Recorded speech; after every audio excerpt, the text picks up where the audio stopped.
Let's talk about the area market report for Everett, Chelsea, and Revere, Massachusetts from March 12th to March 19th. It looks like we had 28 new listings, right? 37 under contract and contingent, and 19 homes actually sold. In the past 30 days, it looks like 88 active listings, 126 under contract and contingent, and 94 homes actually sold.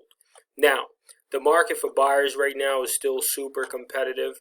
If you're trying to get your offer accepted, you may want to go back and watch one of our videos we did on how to get your offer accepted. If you are thinking that you're going to find a property and pay at asking price or below, you're probably not going to get a home at this time. It's just going to be really competitive, and a lot of properties are going much higher than asking price, so it's important just to understand that.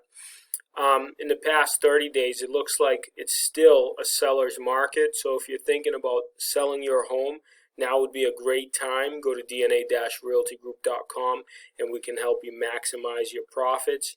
If you have any questions about real estate, go ahead and reach out and comment below. And in the comment, in the description box, I included some cool, fun facts that you can go and check out. Have a nice little quick read and some fun real estate facts.